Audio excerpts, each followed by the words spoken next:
नमस्कार दोस्तों, सभी इलाहाबाद वासियों को पता होगा कि कैसे कैसे यहाँ पर छात्र अपना जीवन यापन करते हैं, कैसे वो पढ़ाई के लिए क्या कैसी कैसी स्थितियाँ लाते हैं अपनी, और कैसे उनका परिवार उनको सपोर्ट करता है मानसिक तौर पर, आर्थिक तौर पर, हर चीज़ों पर। सबसे ज़्यादा अगर बात करें तो पिता की बातें हम याद करें कि पिता कैसे कैसे व्यवस्था करता है, कैसे हमको सुविधाएं देता है जिससे हम यहाँ पर जीवन यापन कर सकें और अपनी तैयारी को अनवरत रख सकें। इसी पर मैंने 2-4 पंक्तियाँ लिखी थी। मुझे लगा कि आप लोग उससे अपने आप को अंतर संबंधित कर पाएंगे, इसीलिए मैंने सोचा कि आप लोगों के सामने रखनी चाहिए पंक्तियाँ। तो पेश है, सुनिएगा कि बूढ़ी आंखें देख रही थी सपना बड़े सलीके से, बूढ़ी आंखें देख रही थी सपना बड़े सलीके से, और परिणामों के आने पर जो पड़ जाते थे फीके से। कि बूढ़ी आंखें देख रही थी सपना बड़े सलीके से, और परिणामों के आने से जो पड़ जाते थे फीके से। नित खेतों में हल लेकर, सबके पिताजी या पिताजी के पिताजी कृषक जरूर रहे होंगे, इसीलिए कहना है कि नित खेतों में हल लेकर वो बाप धरा को बोता था, नित खेतों में हल लेकर वो बाप धरा को बोता था। केवल परिणामों पर बेटा नहीं साहब, केवल परिणामों पर बेटा नहीं साहब, बाप भी रोता था।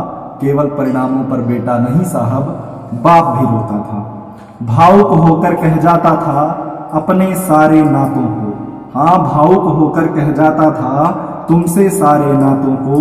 दर्द छुपा वो रखता था पर दिख जाता था बातों से, दर्द छुपा रखता था पर दिख जाता था बातों से।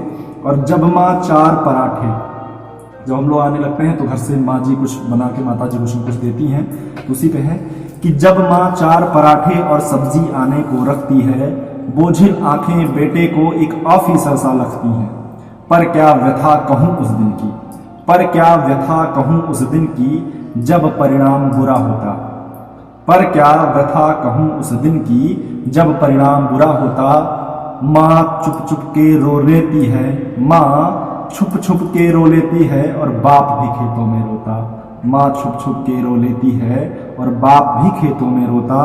फिर सालों तक घूंट व्यथा के, फिर सालों तक घूंट व्यथा के पीकर तुम्हें पढ़ाता है, फिर सालों तक घूंट व्यथा के पीकर तुम्हें पढ़ाता है। और तुमको अरहर दाल खिला, तुमको अरहर दाल खिला वो नमक में काम चलाता है, तुमको अरहर दाल खिला वो नमक में काम चलाता है। उसके बाद क्या होता है कि जैसे ही मंथ पूरा होता है हम लोग पिताजी से पैसे की डिमांड करते हैं, तो उसी पर कुछ लाइनें हैं कि कमरे का किराया जूते भी, जैसा कि ठंडी भी बहुत है तो यही तो बच्चे बोलते हैं ना कि पापा कमरे का किराया देना है, तो वही पे है कि कमरे का किराया जूते भी, जैकेट ठंडी में लेनी है, और पापा पैसे कुछ और भेजना, फी भी कोचिंग की देनी है। कमरे का किराया जूते भी, जैकेट ठंडी में लेनी है, पापा पैसे कुछ और भेजना, फी भी कोचिंग की देनी है। सब सुनकर ठंडी आह भरे, सब सुनकर ठंडी आह भरे पूछेगा पढ़ाई कैसी है, सब सुनकर ठंडी आह भरे पूछेगा पढ़ाई कैसी है। बेटा खूब मन से पढ़ना अवगत हो स्थिति जैसी है, बेटा खूब मन से पढ़ना अवगत हो स्थिति जैसी है। क्योंकि पैसे का देखो मैं प्रबंध, पैसे का देखो मैं प्रबंध जल्दी ही करवाता हूँ, पैसों का देखो मैं प्रबंध जल्दी ही करवाता हूँ। क्योंकि तुम ही मेरे धन हो इस कारण ही तो पढ़ाता हूँ। देखो जैकेट भी ले लेना, फिर पिताजी कहते हैं कि देखो जैकेट भी ले लेना और वो स्वेटर मुझको दे देना, देखो जैकेट भी ले लेना और वो स्वेटर मुझको दे देना। जो पिछली साल लिया था ना मैं उसी से काम चलाता हूँ, जो पिछली साल लिया था ना मैं उसी से काम चलाता हूँ। ये भाव मेरे जैसे ही, ये भाव मेरे जैसे ही कईयों के मन में उठता होगा, और देख बाप के पैर बिवाई मन उनका भी दुखता होगा।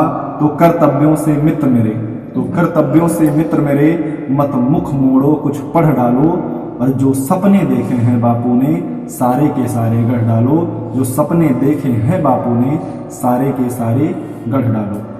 देखिए पिता की आशा क्या होती है कि वो हमेशा अपने पुत्र के नाम से जाना जाए, और यही शायद एक पिता के जीवन की आशा होती है जो हमको पढ़ाने भेजते हैं बाहर, वो अपनी ज़रूरतों को सीमित कर लेते हैं, अपनी सारी सुख सुविधाओं को सीमित कर लेते हैं, और हमें कोई कष्ट ना हो इसके लिए जितने भी पैसे की आवश्यकता होती है, जितने भी संसाधन की आवश्यकता होती है, वो हमको इजीली प्रोवाइड करते रहते हैं। इसीलिए मेरे मित्रों, सभी से मेरी एक गुजारिश है कि सबसे पहले तो भगवान भोलेनाथ सभी के पिताजी को और पूरे परिवार को खुश रखें, दीर्घायु करें, और दूसरा पिताजी का जो सपना है, पिताजी की जो आशाएं आप लेकर प्रयागराज में पधारे हैं, वो चीज़ें आपकी अतिशीघ्र पूरी हों।